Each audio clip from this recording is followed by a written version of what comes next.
Hi, Jason Wishlow, and this is round one of Whitewater's Avalanche Conditions Report, presented by Backcountry Skiing Canada.com and included this year's State of the Snowpack as well.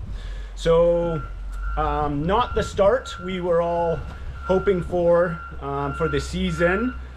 We've had a very significant rainfall event, and this is a Pineapple Express. Now it's turned into atmospheric river. That seems to be the term that's really being gravitated towards by meteorologists and local weather media. And this one has affected us.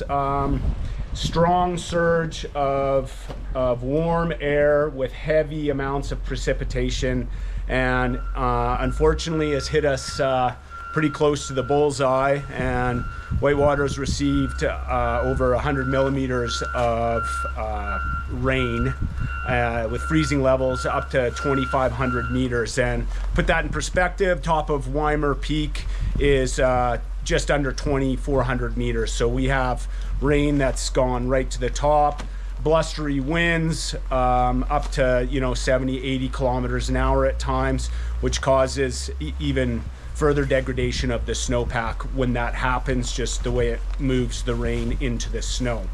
That being said, these events happen. We've all heard about the El Nino event that was strengthening this year, if you're following any of the seasonal forecasts. And this is an El Nino style event. We have had these in the past, and we're no stranger to El Ninos. One thing I want to say is, yes, we've started like this, but currently, I look here and it is switching to snow just as I'm talking to you, which we'll take any little piece of good news we can.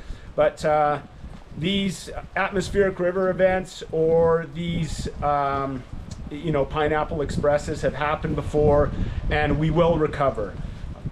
It is the 6th of December. So again, I said earlier, it's not the start we were all hoping for, but we have plenty of time in the winter for this to carry on, and for it to snow and to heal. And I can say with pretty good confidence that we will end up skiing some powder and have some good turns this year. We have a long way to go. It's just going to unfortunately take a little bit more time, and I know everybody's keen at this time of the season, as I am as well, to get out there and get after it. So with this event, I checked Avalanche Canada this morning, and just to highlight what they're saying, obviously high avalanche conditions. If anybody was thinking about going out, probably not the best time to travel in the backcountry, given the nature of the snowpack turns to what we call isothermal. So when it receives that much rain, it becomes the same temperature from the top of the snowpack to the bottom of the snowpack, and you're basically going to be wading around and sinking through it if you even are brave enough to go out there and tempt the rainy conditions. So be aware of that. Avalanche conditions greatly increased. I was looking this morning just up into some of our start zones, and we're definitely seeing avalanche activity where it had reached threshold. So I'm going to give you a quick education on threshold. What I mean by that is you need a certain amount of snow to get above anchors, above trees, above rocks, in order for there to be enough of a planar surface for snow to slide. And this year we had reached, we were over a meter probably high in the bowl, and top of our weather plot we were 80 centimeters, 85 centimeters of snow. So there would have been certain areas that were planar enough already that were above threshold, and those were the places that we've likely seen avalanches. Other areas were not at that, and so they're just going to absorb all that moisture and don't have the ability, if there is a weak layer, for that to even propagate. We did have a large surface hoar layer that built during the kind of dry inversion style weather that we had. It was cold enough and the surface hoar was really quite large and up to like 20 millimeters in places. But an event like this, I think, is really going to eliminate any concern that we would have had for that surface hoar. What's going to happen moving forward is when you receive this kind of rainfall, it's going to percolate right through the bottom of the snowpack, and when colder temperatures inevitably arrive, and it looks like knocking on the door before the weekend here, it's going to freeze into like a melt freeze crust. That crust is likely going to persist with us the rest of the season. I don't see it going away. Now, interesting things, once that does form a crust, it's 2 years ago, 2022 or 21 in the fall, we had a dramatic event like this.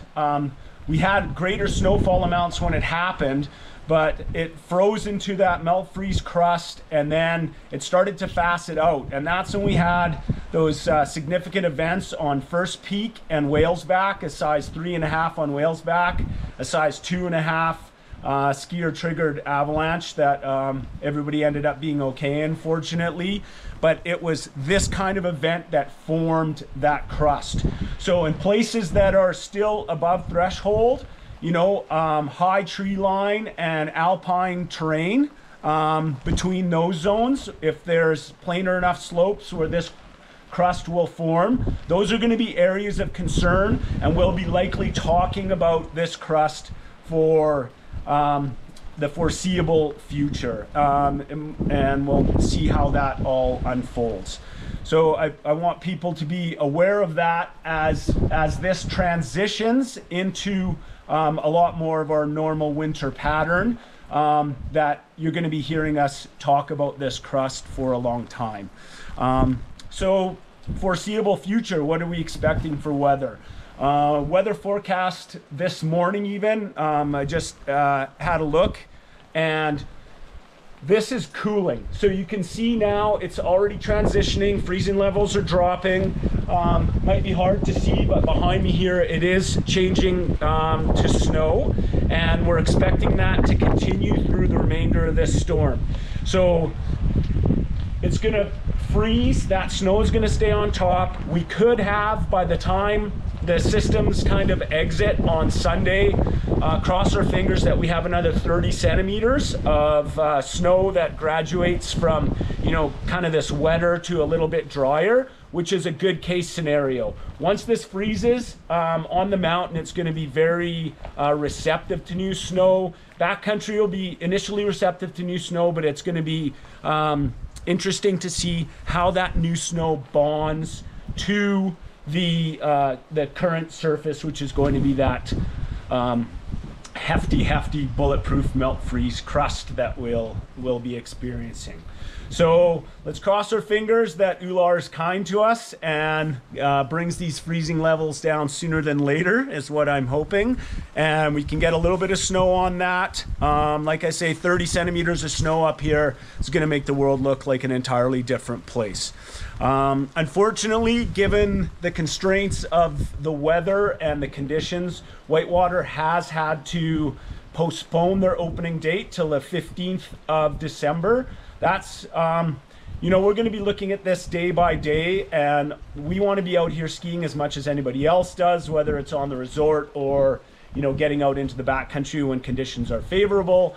But currently that's what we're up against, and that's the decision that had to be made by Whitewater management team and our, you know, our weather forecasting people. So hang in there. I have confidence that this will heal, and we're going to be getting after it in the near future. But it's times like this where we all just have to take a deep breath and exercise patience. And like I say, if anybody out there has some pull with Ular, please talk to him and say, we need some snow.